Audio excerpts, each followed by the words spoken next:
Ал иман келтіргеннен кейін күпірлік қылғандардың һәм содан кейін күпірлікте табандап шектен шыққандардың тәубесі қабыл болмайды. Міне солар нағыз адасқандар. Шүбәсіз өмірінің соңына дейін күпірлікте табандап, сол күйі кәпір болып өлгендердің әрқайсысы азаптан құтылу үшін жер беті толы алтын берсе де олардың ешбірін ондай төлем қабыл болмайды. Міне соларға жан төзгісіз азап бар, һәм оларға қол ұшын беретін медеткер де болмайды. Жақсы көрген мал дүниелерінен Алла жолында жұмсамайынша, ізгілік пен кемелдікке қол жеткізе алмайсыңдар. Сондай-ақ қайыр садақа ретінде не берсеңдер де Алла оны біледі. Тәурат түсірілмей тұрып, Исраилдің, яғни Яқуб пайғамбардың өз-өзіне харам еткенінен өзге Құранда адал етілген ішіп-жем атаулының барлығы Исраил ұрпақтарына адал болған. Ендеше оларға Тәуратта мансұқ болған аяттар жоқ деген сөздерін рас болса, онда Тәуратты әкеліңдер де оқыңдар деп айт. Ал енді бұдан былай кімде-кім өз ойынан өтірік айтып, соны Аллаға телейтін болса, міне солар Алланың алдында асы болып, өз-өзіне қиянат жасаған нағыз залымдар. Уа Мұхаммед, оларға Алланың айтқаны рас. Ендеше жалған сенімдерден арылып, пәк жүрек таза ниетпен бір Аллаға ғана иман келтірген күйде Ибрахимнің хақ дініне кіріңдер. Өздерінде жақсы білетіндей ол мүшриктердің қатарында емес еді деп айт. Шүбәсіз жер бетінде адамдар үшін құлшылық орны ретінде ең алғаш салынған үй Меккедегі Қағба.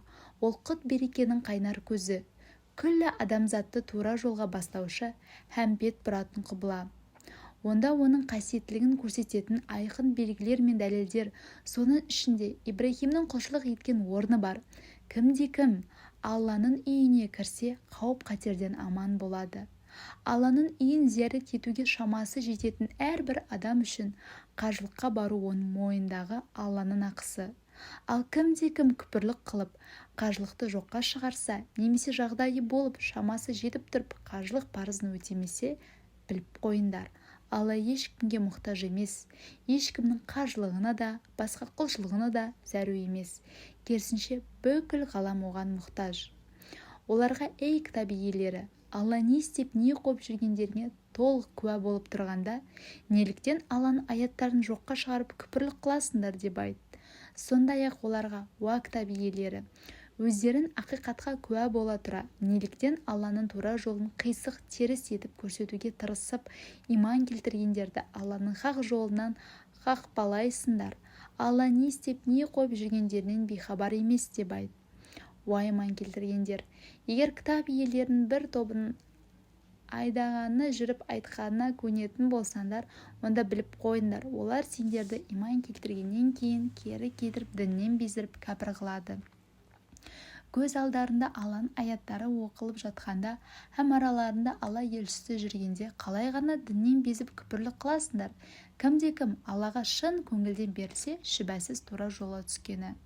Уа иман келтіргендер, Аллаға қарсы келіп асы болудан барынша сақтаныңдар, һәм өмір бойы бір Аллаға қалтқысыз мойынсұнып, ажалдарын келгенде де кәміл мұсылман болып қана жан тапсырасыңдар. Басқаша өлмеңдер. Барлығында Алланың желісіне, яғни хақ дініне мықтап жармасыңдар және өзара бөлінбеңдер. Сондай-ақ Алланың өздеріне үйіп-төгіп берген нығметін естеріңе алыңдар. Кезінде біріне-бірін бітіспес дұшпан едіңдер, ал бүгін Алла Тағала жүректеріңді жарастырды. Сөйтіп оның иман, хақ, дін, ислам сынды баға жетпес нығметін арқасында біріне-бірін бауыр болдыңдар. Сондай-ақ кезінде сендер тозақ шыңырауының шетінде тұрған едіңдер, алайда Алла сендерді одан сақтады. Сендер тура жолға түссін деп Алла өзінің аяттарын осылайша ашық баяндайды. Уа мүміндер, араларында ел жұртты ізгілікке шақырып, жақсылықты бұйыртатын һәм жамандықтан тыятын бір қауым болсын. Міне солар екі дүниеде де азаптан құтылып мақсат мұратына жеткендер. Өздеріне ақиқатты көрсететін анық дәлелдер келгеннен кейін алауыздықтың кесірінен жік-жікке бөлініп, сан түрлі теріс жолдарға түсіп кеткендер сияқты болмаңдар.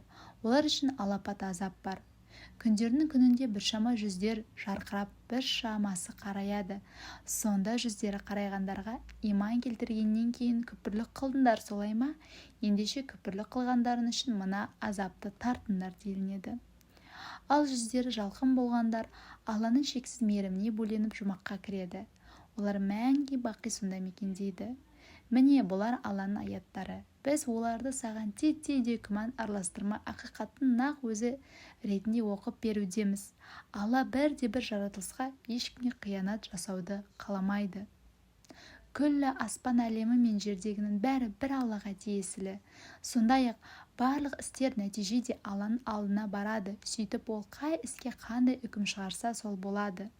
Уа Мұхаммедтің үмбеті, сендер Раббыларының қалауымен күллі адамзаттың елігі үшін жарыққа жаралған ең хайырлы үмбетсіңдер. Үнемі жақсылыққа шақырып, жамандықтан тыясыңдар. Аллаға кәміл сенесіңдер. Егер кітап иелері де сендер секілді иман келтірсе, өздері үшін жақсы болар еді. Шүбәсіз олардың арасында да шынайы мүміндер бар. Алайда басым көпшілігі хақ жолдан адасқан күнәһарлар. Олар тіл тигізіп ренжіткені болмаса, сендерге ешбір зиян келтіре алмайды.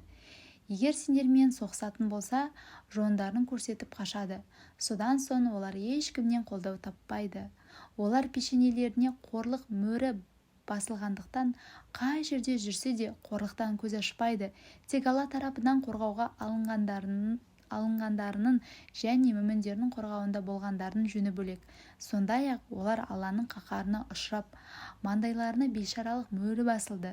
Өйткені олар Алланың аяттарын жоққа шығарып, күпірлік қылатын және пайғамбарларды нақақтан нақақ өлтіретін еді. Себебі олар ұдайы Аллаға асылық қылатын әрі күнә мен зұлымдық жасауда шектен шығатын еді. Әйтсе де олардың бәрі бірдей емес. Кітап иелерінің арасында да өздерін секілді иман келтіріп тура жолға түскен қауым бар.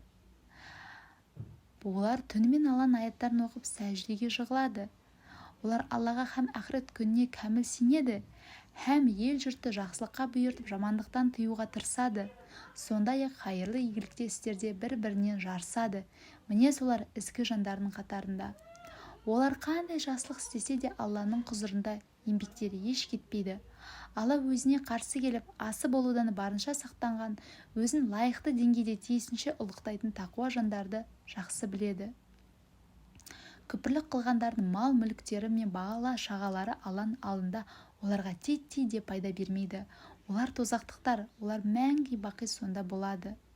Олардың бұл дүниеде ел жұртқа көз қылып жұмсаған мал пұлдарының, мысалы өздеріне қиянат жасап күнәға батқан қауымның егістігіне тиіп, ойрандап кеткен ызғарлы дүлей дауыл сияқты, Алла оларға зұлымдық жасамады, керісінше олар күнәға батып өздеріне қиянат жасады.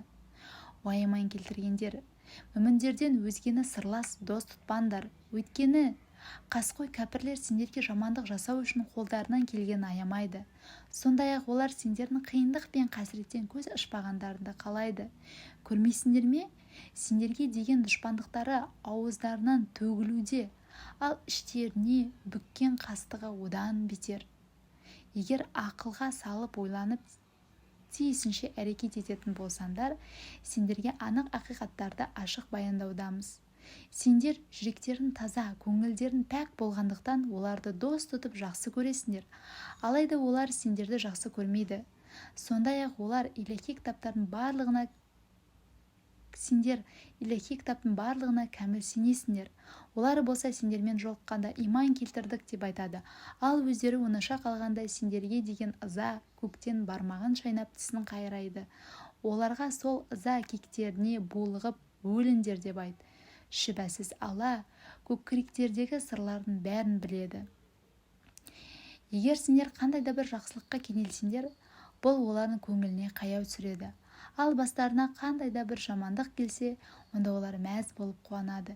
Егер сабырлық танытсаңдар және хақ жолдан ауытқымай, тақуалық шеңберінен шықпай әрекет ететін болсаңдар, олардың қулық сұмдығы мен құрған тұзақтарын сендерге ешқандай да зияны тимейді. Шүбәсіз Алла олардың істеп жүрген істеріне шексіз ілімі һәм құдіретімен құрсау салушы, яғни олардың не істеп не қойып жүргендерін толық біледі, әрі сол істердің қарымын қайтарады. уа мұхаммед, сен бір күні таңсәріден үй ішінді қалдырып мүміндерді шайқаста бекінетін жерлеріне орналастыру үшін Ухуд тауына қарай шыққан едің.